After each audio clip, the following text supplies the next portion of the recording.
So every time I receive a new phone, I just want to see how the camera shoots without diving deep into the settings, and I want to see how does it do on its own.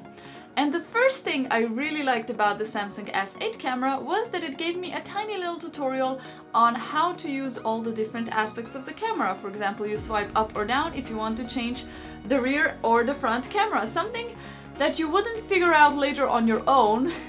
So it was really nice to get that mini tutorial and get to know the system of the camera and how it works. So then I took a shot here in my office, and my office is notoriously known for horrible lights up there, which means that skin tones are never as they should be. Already now you can see I'm a little bit white and greenish and I have no idea what's happening. So we'll just have to live with the alien me that I am today. So yeah, it's always a bit weird, and I'm always interested in how the phone cameras will react to this weird light that is not capable of producing a white balance like any. And I'm always interested how the phone cameras will provide white balance in such a weird environment, and this one nailed it perfectly. Like, white was white and skin tones were actually of a skin tone color.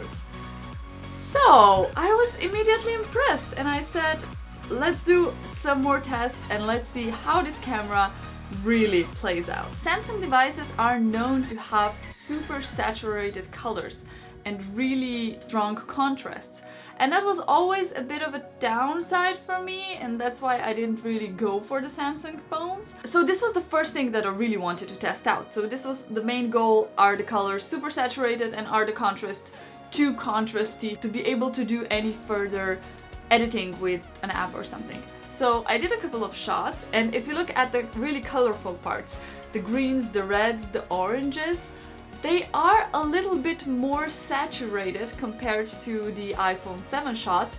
And you know, iPhone 7 is notorious for its grayish profile. So if you look at those, they are a little bit more saturated, but they are not overdone. I think that Samsung has finally found the right threshold between too saturated and just enough saturated so it keeps it interesting. They still look very natural and non-disturbing, so good job Samsung on this one. But the one thing that truly blew my mind was its low light capabilities. As I mentioned in my live stream of the S8 review, I attended my brother's prom and it was dark. It was truly dark. Like, my Canon 80D couldn't process normal photos, that's how dark it was, and also there were colorful lights and it was just horrible to take pictures in. And S8 made usable pictures. Again, you do sacrifice some of the details, but on the other hand, those were totally appropriate for posting to social media. So I was amazed. Like, iPhone was just super dark. I couldn't use those photos for anything. But the Samsung ones were like, wow, this is amazing. Of course you sacrifice some of the details and God forbid anybody moves, but you get usable photos in the end. When it comes to video was quite nice. I didn't use it much, but as far as I've seen, the stabilization was quite perfect. There was no jerky movements, there were no overcropping, everything was nice and smooth, so it was really, really usable. Na swoja miejsca, Lesałkę Sredino! Lesałkę Sredino! Zaplaskaj po naszym Lesałkam! I'm guessing that the microphone could be a little bit better, but still, it's usable for a vlog or something that you need to shoot and edit quickly on the go.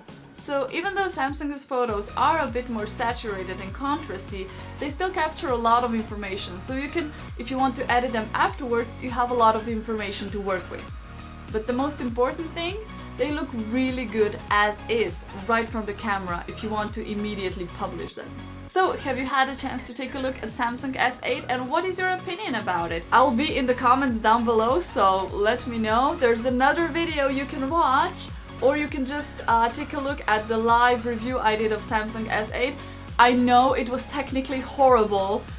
I had all sorts of problems and I was even amazed that the live even went through. So thank you all for coming. I love you very much and I will see you very, very soon. Bye!